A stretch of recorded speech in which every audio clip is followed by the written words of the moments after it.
一個曾經令人聞風喪膽嘅犯人流放之地，係點樣變成今時今日大家眼中公認嘅現代陳世美嘅呢？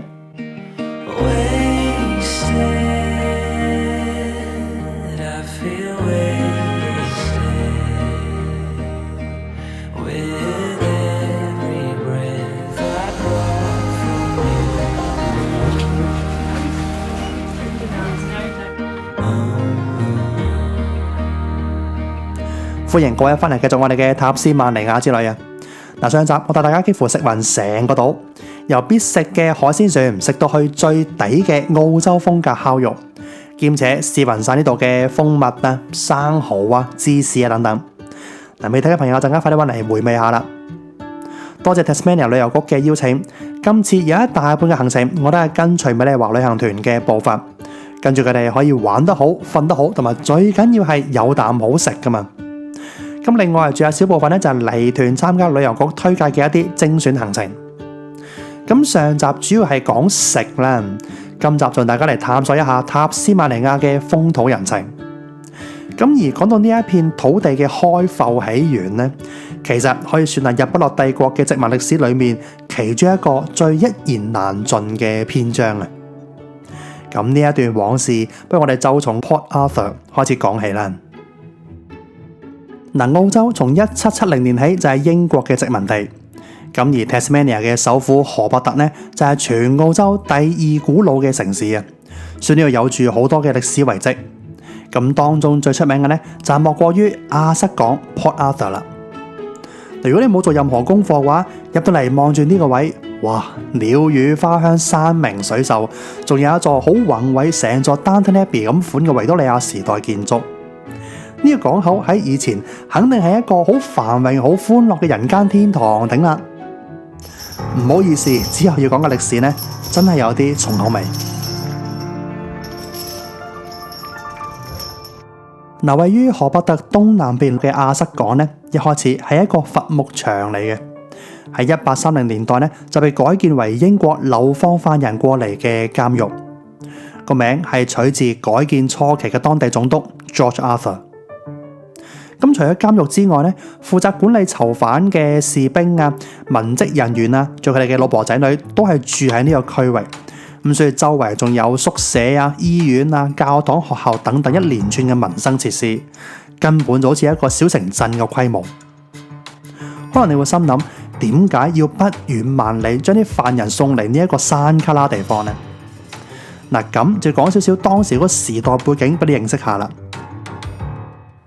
嗰時呢，正值工業革命最興旺嘅年代啊，社會嘅現代化一方面的確帶嚟財富嘅，另一方面同時呢都會加劇咗貧富懸殊。機器取代人力，成本下降，商人賺大錢，但勞動階層冇嘢做，冇飯開啊！返鄉下又冇田耕咯，被生活逼到走投無路嘅時候，唔少人為咗生存就要去偷，要去搶。咁所以唔使幾耐啫，全英國監獄都爆晒棚啊，根本處理唔切，源源不絕咁多犯人，冇計就唯有將佢哋送去殖民地嗰度，冇眼屎乾淨盲。而澳洲呢，就成為美國獨立之後英國流放犯人嘅最佳選擇。咁當然唔係為咗純粹安置佢哋咁簡單啦。亞瑟港監獄嘅宗旨呢，係俾囚犯喺度改過自身，並且學習一門手藝啊，等佢哋將嚟重投社會嘅時候呢，可以自力更生。我哋而家聽落覺得好正常嘅嘢，喺當時係一個相當新穎嘅概念，因為一直以嚟嘅監獄系統呢，係純粹通過限制自由嚟懲罰。咁依家佢哋打算試下用勞動嚟改造一個犯人。冇人知呢一條橋有冇效，但長期養住一班犯喺度食皇家飯，霸佔社會資源，又的確唔符合經濟效益嘅。咁所以佢哋揀咗亞瑟港呢一個得天獨厚嘅地方嚟進行呢一場社會實驗。睇下地圖啦，亞瑟港所在位置呢係一個半島嚟嘅，三面環海，就得翻一細條極度狹窄嘅通道連接住大陸。揾幾條友守住呢一個位之後呢，下面咁大笪地方就變成一個好似孤島咁滯嘅地方啦。咁所以你作為一個犯，你可以走去邊呢？同埋退一萬步講，就算呢一度有咩差錯，對大英帝國嚟講冇太大損失啊。一個喺萬里之外嘅孤島，咪由得佢哋自生自滅咯。好啦，就算你唔逃走，呢一個美其名用勞動嚟改造你嘅地方，實際上就係將囚犯當成免費咕喱咁用。呢度嘅展館好有心思嘅，例如佢俾你體驗一下當時啲囚犯嘅同款腳鏈啊。我就咁綁住佢已經舉步維艱噶啦，好難想象班犯人係要綁住佢嚟去伐木、去造船、去打鐵，日以繼夜咁做，唔聽話就要直接體罰。後嚟呢，減少咗體罰啦，改為精神折磨。嗱，呢度就係亞瑟講嘅隔離監獄，愛嚟單獨囚禁啲唔聽話嘅犯人。每日只有1個鐘嘅單獨放風時間，每個人所分到嘅就係呢一細塊嘅活動空間，淨係得你自己一個嘅啫，唔會見到其他人嘅，你可以獨自享用1個鐘。而且只要離開監倉，佢哋全程都必須要笠住呢一啲淨係露對眼出嚟嘅頭套，係完全禁絕咗任何人同其他囚犯交流嘅可能性。咁除咗放風嗰1個鐘之外呢，其餘時間全程就困喺監倉裏面。係啦，就得咁大嘅啫，屙就喺度屙，嗰次邊有馬桶啊？係咪？瞓你以為有床啊？喺兩邊牆山落勾，用2條皮帶勾住佢，再喺上面鋪塊軟墊，好似古墓派咁樣瞓法。為嘅就方便你日頭可以收起床鋪，善用空間做嘢。就算出唔到去斬船整船，都仲有大把嘢可以做啊！例如整鞋。只要你入到嚟呢，隔離監獄呢一度，你全程係唔可以講嘢嘅。有嘢想發表嘅話，寫喺度。喺一個完全同外界斷絕接觸、冇任何社交嘅情況下，就連教堂啊，你見到每一個位之間都有擋板。咁當然冇位坐噶啦，全部人企喺度，冇得同隔離位傾偈嘅，淨係可以望住牧師嘅啫。可能你會心諗，唔抵可憐嘅佢哋，俾人山長水遠為從英國坐船嚟，我都要成5個月嘅，要咁勞師動眾流放嚟呢一個山卡拉地方，肯定係啲窮兇極惡嘅人，係咪？嗱，真係要讚一讚呢度嗰個展館個設計啊！佢俾你喺門口抽一張啤牌，入到去呢就可以揾翻張牌相對應嘅嗰一格櫃桶，咁一拉出嚟呢，就可以見到嗰個犯人嘅資料，需乜嘢同點樣判法。仲有點解俾人送到嚟亞瑟港呢一度？但例如呢一個17歲偷一條手巾仔同埋錢，判7年，因為坐船越獄俾人捉到，所以送到嚟亞瑟港呢一度。好啦，呢個15歲衰咩呢？拉佢嗰個都未知啊，係根本未有一個確切嘅罪名，就莫須有因為 unknown offence 咁就終身流放噶咯。再因為覺得佢係一個危險人物，所以就掟佢哋亞瑟港呢一度招呼佢。喂，咩料啊依家？又例如呢一個咁樣啦，39歲，因為偷匙羹、偷台布，俾人判咗流放7年。再因為想越獄，所以亞瑟港呢度嚟折磨佢。咁仲有呢一個本身係做外科醫生嘅，因為偷咗2張5蚊英鎊啫，就要流放7年啦。喂，做乜事啊？即係全部都係好雞毛蒜皮嘅事，睇落咁就流放7年都好恐怖啫，係嘛？嗱，其實喺200年前呢啲嘢冇你諗到咁一文不值。舉個例子啦，喺1840年代，一個熟手技工1星期大概可以賺到1英鎊。點啊？開始 get 到啦，係嘛？咁啊，再加上喺嗰時呢，就算係一條手巾仔、一塊台布，全部都係要用人手一針一線咁去縫出嚟嘅。而駝標好多時呢，甚至係有家傳之寶咁嘅地位添。一塊兔仔毛啊，都可以賣到相當唔錯嘅價錢。即係好多喺我哋今時今日睇落係好廉價嘅嘢，喺嗰時對於平民百姓嚟講，都係值得珍而重之，可以用好耐嘅嘢。的而且確，佢哋唔係一班罪大惡極嘅人，因為殺人放火叛國嗰啲呢，早就俾人直接處決咗噶啦。但絕大部分被生活所逼嘅人，都係犯一啲偷雞摸狗嘅小罪，即係未至於嚴重到要殺咗佢。但一坐完監放翻出嚟之後呢，個社會大環境根本冇好過啊！佢哋照樣揾唔到工，照樣生存唔到，咁所以唯有再偷，再俾人拉，不斷惡性循環。直至一個地步係統治階層對於呢一班屢犯不改嘅人採取眼不見為淨嘅態度，將佢哋打包送去天腳底做咕喱。咁但足跡遍佈全世界嘅日不落帝國，點解會選擇 Tasmania 嚟流放犯人呢？與世隔絕只係佢一個附帶優勢，最核心嘅原因，不如我帶大家嚟到塔斯馬尼亞嘅西邊呢個叫 Strahan 嘅小鎮呢一度揾答案啦。嗱，呢個位從荷伯特揸車過嚟，起碼要成4-5個鐘嘅。如果你唔想自駕咁攰呢，咁跟團就會係一個最自由淡定嘅選擇啦。你一上車就可以瞓醒就嚟到一個新地方，幾正啊！嗱，呢個位置靠近 Tasmania 最地標級嘅景點搖籃山，同埋一個曾經好興旺嘅淘金小鎮啊 Queenstown。呢啲我哋陣間都會介紹嘅。貝爾加首先嚟 Strahan 體驗一個全程6個鐘嘅世界遺產河輪之旅，順手補充一下英國用犯人嚟開發嘅呢一段歷史細節。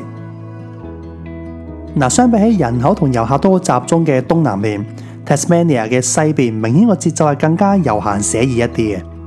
就例如 Strahan 咁樣啦，常住人口唔過1000人，但呢度係前往探索荒野，仲有世上罕有嘅溫帶雨林嘅一個必遊之地啊！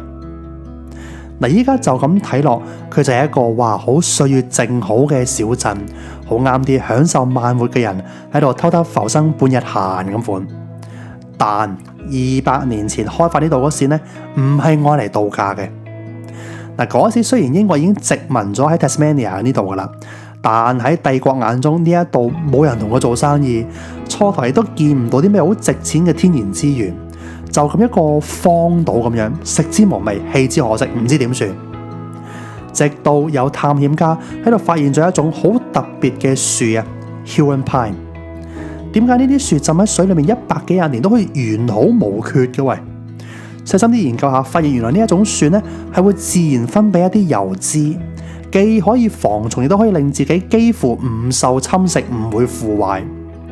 哇！佢哋走勻全世界，從未見過咁特別嘅木材，甚至佢哋係冇想象過，原來純天然冇加工過嘅木頭都可以唔腐爛嘅。你諗下，如果用呢啲木愛嚟整船、整軍艦，我大英帝國嘅海軍仲無敵金鋪。於是呢一個原本激烈到不得了嘅荒島呢，就因為發現咗咁獨一無二嘅 Huon Pine，忽然間就有咗極高嘅價值。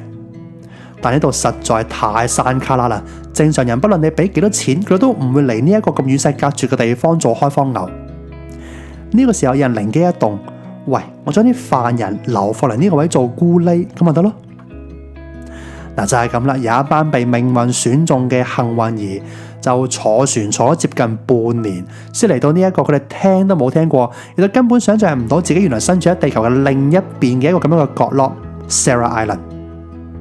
呢度一共有100幾人試過逃走，佢哋以為只要游過對面岸，再匿入深山呢，就可以揾機會偷走翻去城市嗰一度。但好快佢就發覺，原來呢一度呢係一個萬里之外嘅孤島嘅一條河上面嘅一個孤島，一個真正意義上令人絕望嘅地方啊！而呢一度呢，就係亞瑟港嘅前傳啦。佢由1822年去到1833年之間運作，原本係諗住收集 Huon Pine，然後運去荷伯特嗰度整船嘅。後嚟發覺運輸太麻煩啦，所以直接喺呢個島上面整埋就算數啦。就喺嗰10幾年裏面啫，呢度總共整咗130幾艘船，竟然成為全澳洲最有效率嘅造船工廠添。個荒廢咗接近200年嘅監獄設施，早就已經係所剩無幾噶啦。所以論規模定係論完整程度呢，佢同亞瑟港係冇得比嘅。但呢度就係呢一個傳奇開埠史嘅起源。從1788年去到1868年呢80年裏面呢，總共有超過162000人被流放咗嚟澳洲呢一度。淨係亞瑟港呢一個設施已經招呼過12000幾個犯人。就算佢哋表現良好，捱完嗰幾年嘅刑期之後呢，你叫做恢復自由身噶咯，但你根本冇錢翻英國。你諗下，一班被放逐咗嚟一個其實當年名副其實係一個世界盡頭地方嘅人，相當於係永遠冇得同英國嘅親朋好友相聚噶咯。你唯一可以做嘅就係入鄉隨俗，成為第一代澳洲嘅白人。哇！我冇諗到參觀監獄遺跡可以聽到咁多曲折離奇嘅越獄故事啊！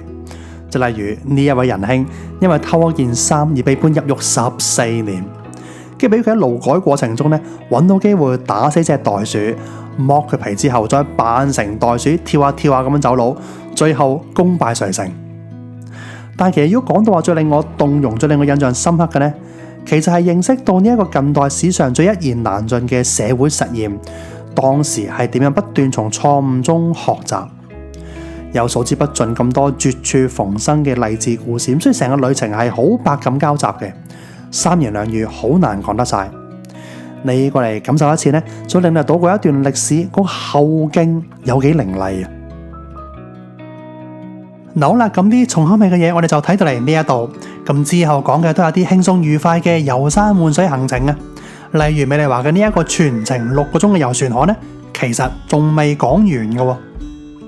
咁前半節嘅重點就係登上 Sarah Island 啦，之後呢就會簡單食翻個 lunch， 一路沿住 Gordon River 慢慢咁遊下船河，欣賞下世上為數唔多保存得咁好嘅溫帶雨林。咁當然最正嘅係你可以踏足埋喺上面添。熱帶雨林係好悶熱、好潮濕噶嘛，溫帶雨林就唔同啦。尤其喺 Tasmania 嘅西部，因為佢咁獨特嘅地理位置同氣候呢，令呢個位長期潮濕得嚟又相當清涼嘅，所以漫步喺溫帶雨林之中呢，一啲都唔會覺得辛苦翳焗嘅。同埋我想講呢個世界遺產保育區真做得好好啊！佢能夠俾人可以放心無憂咁樣穿梭喺呢個3萬年嚟都冇俾人破壞過嘅森林裏面，同時你又唔需要擔心啲咩蛇蟲鼠蟻啊，擔心啲好凹凸不平好崎嶇嘅路啊咁樣。就算你係撐拐杖推輪椅，你都可以行得到全程啊！呢個設計呢，佢能夠令遊客唔會打擾到下面嘅植被啊、樹根啊等等。但你又可以近距離接觸到，可以感受到同埋呼吸到呢一片得來不易嘅塵世味。咁遊船河嘅終點呢，就翻返去碼頭附近去參觀一間木材加工廠，店員會示範點樣用嗰個年代嘅機器嚟去處理 Huon Pine。其實佢係世界上最古老嘅樹種之一啊，壽命可以高達3000年。但因為曾經被過度砍伐，咁所以依家佢係一個受保護嘅品種。目前市面上大部分都係善用翻回收翻嚟嗰啲古老嘅殘木嚟進行加工嘅啫，而小部分呢，就係攞晒 permit 入去保護區裏面執嗰啲自然冧咗斷咗嘅 Huon Pine 枝節翻嚟加工。呢間木材加工廠算係轉型得好成功噶啦。佢哋將呢一款堪稱係 Tasmania 開埠功臣嘅珍貴木材加工成各種各樣嘅生活用品，同埋啲好靚好別緻嘅裝飾品。喺度買嚿 Huon Pine 就好似買就一小節嘅 Tasmania 歷史咁樣。以前西部地區呢，主要都係以林木業同埋採礦業作為經濟支柱，但時至今日，早就已經變成係以旅遊業為主噶啦。咁嗰啲曾經用嚟運輸嘅鐵路呢，依家都變成觀光火車。喺距離 Strahan 大半個鐘車程嘅 Queenstown 呢，你可以體驗下復古蒸汽火車，帶你行一轉呢一條成個世紀前嘅經濟大動脈。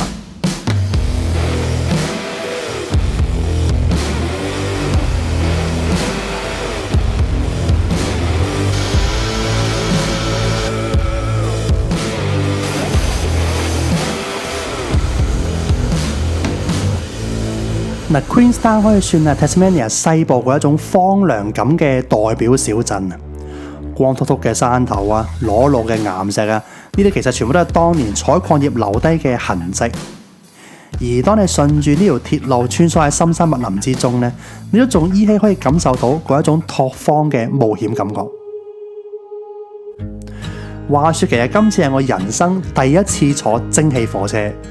哇！嗰種時空錯亂感覺又真係幾正嘅。呢一個全程來回3個鐘嘅體驗呢，中間有一站俾大家可以落車舒展筋骨。嗱，呢度以前係一個荒廢咗嘅礦洞遺址嚟嘅，依家就活化成可以俾大家點到即止咁去窺探一下以前礦工嘅一啲生活點滴。咁我知大家就咁睇下唔會夠喉嘅，所以佢哋仲好有心思咁，能夠俾所有人落手落腳去淘一次金。呢啲石仔、呢啲泥水呢，真係就近就喺當年吸引咗無數人過嚟碰下運氣嘅嗰一條河嗰度鏟上嚟嘅。而最不可思議嘅呢，就係竟然真係仲有金粒喺裡面。職員隨身帶住呢一個樽仔呢，就係將曾經淘到嘅呢一細粒金，好珍而重之咁保留翻落嚟。其實包括我哋嗰一程啊，都有乘客成功淘到一粒仲細佢好多嘅一嚿金。其實貼切啲稱之為金沙都冇問題，但你唔好理，咁都俾佢揾到，絕對係一個千載難逢嘅運氣啊！咁去到終點站呢，會有更加長嘅休息時間，因為架火車要喺度補水同埋掉頭。啱過一段上山嘅斜路呢，足足消耗咗佢3000升嘅水。但更加冇諗到嘅呢，係竟然可以見識到火車掉頭嘅成套流程。個邏輯好簡單，但現場睇嗰個感覺零舍唔同。嗱，我哋原本係坐車尾噶嘛，佢咁樣調轉火車頭之後呢，大家位置冇變到嘅，但係我嗰個位個視野呢，就變成係全程望住個火車頭。嗱，我 OK 嘅，其實咁樣仲好啊，因為沿路折返呢，個景冇咁悶啊嘛。而且咁樣呢，可以更加近距離、更加直觀地感受下呢一個工業革命最代表性產物嘅澎湃力量。去程上山係睇風景啦，回程落山呢就係見證歷史啦。哇！真係冇估到，第一次坐蒸汽火車就有咁奇妙嘅體驗啊！睇到佢可以點樣掉頭啦，又睇到佢啲水好滿煲滾咗之後呢，嗰個局部地區性驟雨嗰個樣。就算我唔係一個對鐵路特別着迷嘅人，但今次呢一趟火車之旅，我都係超乎預期咁盡興啊！好啦，離開 Queenstown， 美麗華再帶我哋去下一站目的地，咁就係 Tasmania 西部荒野裏面最標誌性嘅景點啊，搖籃山。佢海拔1545米，所以佢賣點唔係高啊，而係呢個極具辨識度嘅特徵，就係佢呢一個望落成個搖籃咁款嘅輪廓。係嘅，的確需要結合少少嘅想像力同埋詩意去睇佢先得。但你又唔好話喎，喺正個前方嘅呢一個湖呢，又真係平靜到好似一個熟睡嘅嬰兒咁安穩、咁寧靜。嗱，如果你體力唔錯，而撞啱嚟嗰日個天氣都係咁風和日麗嘅話呢，時間充裕嘅時候，你可以試下環繞呢個湖行一圈，全長大約6公里左右。嗱，講下呢個國家公園嘅面積都幾大嘅，有成1600平方公里，即係仲大過成個香港。有唔少追求深度遊嘅旅客呢，係會選擇喺度過埋夜嘅，盡量體驗多啲佢唔同風景特色嘅健行路線，多角度領略一下呢個大自然嘅鬼斧神工之作。嗱，不過有一點值得注意嘅呢，就係呢度嘅天氣出晒名嘅變幻莫測，係可以喺1日之內經歷春夏秋冬，唔係形容詞嚟嘅。呢度真係可以從陽光燦爛，短短1日半日之後呢，係可以急轉直下到去落冰雹、落埋雪都仲得。嗱，例如我去嗰時呢，2月份啊嘛，係南半球嘅夏天嚟嘅，但導遊話早幾日呢一度先啱啱落完雪啫，真係好難想象一個海拔得個1000零米嘅地方喺夏天可以忽然間話落雪就落雪。咁所以呢一度嘅遊客中心呢，係落足功夫提醒大家，不論你選擇邊條路線都好，係記得要準備好保暖衣物同埋乾糧食水，千祈唔好掉以輕心。嗱，喺度健行，除咗可以欣賞到唔同嘅靚景之外呢，仲會有緣分撞到唔少野生動物，例如常見啲嘅可能會見到袋熊，即係 wombat， 或者少見啲嘅呢，仲有被稱為 Tasmanian Devil 嘅瀕危物種袋鸛。不過我喺搖籃山就冇緣分啦，見佢唔到。但都可以借助我喺另一個動物保護區嗰度拍低嘅一啲片，俾你睇下呢一個有住好兇猛外號嘅惡魔，佢嘅廬山真面目其實就係咁樣嘅啫。因為袋鸛係夜行動物嚟嘅，佢天黑先至活躍，日間多數咧就匿埋一邊瞓覺。咁所以嗰日能夠見到佢出嚟散步已經算係幾好彩噶啦。其實佢嘅性格係好與世無爭嘅，即係雖然佢係一個肉食動物，但佢係食腐肉而唔係靠自己去捕獵。佢係專門等到夜晚咧先出門口去執人哋食剩嗰啲口水尾，係叫聲聽落比較淒厲少少啫，所以有咗一個咁名不符實嘅稱號俾佢。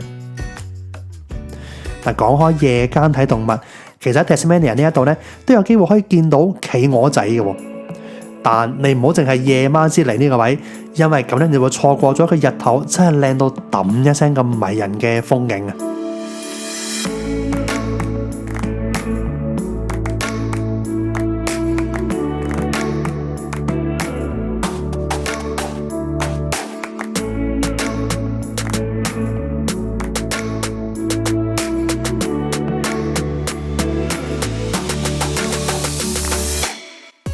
我哋依家所在嘅位置係 Tasmania 西北邊嘅 Stanley， 呢度有一個相當搶眼嘅地標，呢一個火山岩巨石 The Nut。呢一嚿形狀咁特別嘅巨岩呢，其實係火山爆發嘅產物嚟嘅，熔岩一路噴一路冷卻，最後就形成咗一個好似走塞咁樣嘅火山岩，可以塞翻住個火山口，所以就形成咗一個咁奇特嘅地貌啊！難得嗰日天氣真係靚到可遇不可求，更加唔可以錯過上去睇下風景先得。登高望遠，成個鎮一覽無遺。其實都唔知話當年第一批決定喺度定居嘅人係咪都咁啱遇上咁靚嘅天氣呢？我唔知實際上住落係點樣啦，但起碼喺嗰日真係爽到難以形容咁正啊！企鵝仔通常係日落之後個天黑晒啦，先至肯上岸嘅。夏天起碼8點半先日落，9點仲未天黑，所以你大可以自由淡定咁喺呢一度最享負盛名嘅龍蝦餐廳食翻輪海鮮大餐，先出發都仲未遲啊！喺度食飯你要小心啲，好容易就會眼闊肚窄噶啦。其實都唔使講啲乜啊，淨係睇下隻龍蝦。平時喺香港食3、4隻都唔夠呢度一隻咁大件咁啖啖肉。都係嗰句，料靚唔使搞咁多嘢，只要火候唔出事，一定食到舐舐嚟。咁食飽之後上返旅遊巴，只係坐2分鐘車就嚟到企鵝登陸嘅海灘，好近嘅啫。喺每年嘅8月至3月就係佢哋孵蛋、繁衍下一代同埋換毛嘅季節啊。咁算呢一段時間咧，會比較容易啲見到佢哋。你唔好睇佢鵝仔細細啊，佢得個1 kilo 重量嘅啫，但佢一年要食90 kilo 嘅魚仔先得，每年都可以食極唔肥，哇！真係羨慕死人。不過呢啲企鵝仔咧係比較對環境比較敏感啲嘅，佢哋每次登陸前咧都會派出先頭部隊嚟探一探路，仔細觀察一段時間，一有咩風吹草動咧，例如話有人大聲講嘢啊，或者有人開閃光燈影相啊，佢就會即刻匿埋。咁所以最後能夠睇到幾多企鵝仔呢？除咗視乎季節、視乎當日天氣之外呢，都要視乎大家係咪一個文明嘅觀眾。不過就算嗰日啲企鵝仔比較怕醜都好啦，但只要個天冇乜雲呢，你就咁抬頭都可以收穫到滿天繁星。係啊，就咁用電話冇腳架手持曝光10秒都可以影到咁嘅樣。而實際上肉眼可見嘅滿天星河呢，哇，真係澎湃到你要親眼嚟睇一次先明白有幾誇張。好啦，咁最後尾你話帶咗我哋嚟到 Tasmania 嘅北面呢個島嘅第2大城市啊 Launceston， 佢係全澳洲第3古老嘅城市，僅次於悉尼同荷伯特嘅啫。今次呢，我參觀咗呢一度最唔能夠錯過嘅景點 Cataract Gorge Reserve。咁喺正市區嘅核心地段隔離，只係一步之遙咁近嘅地方啊，就已經有咁壯麗嘅地質奇觀，真係上天賜俾呢一度嘅禮物。It's been so long, I know, but I'm finally coming home.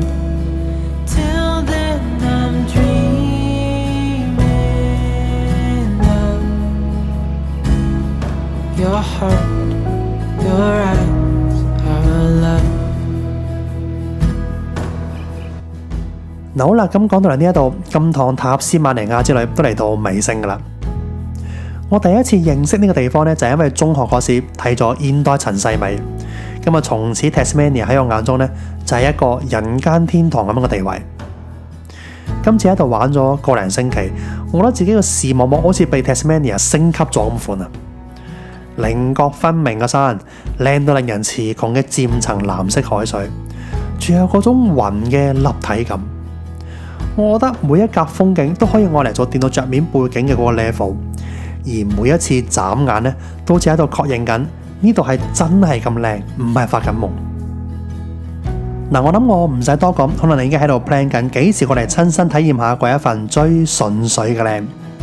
我唯一可以俾到嘅建議就係，如果你想玩得盡興、飲得高興、有啖好食嘅話呢，跟團將會係你最無憂無慮嘅選擇嘅。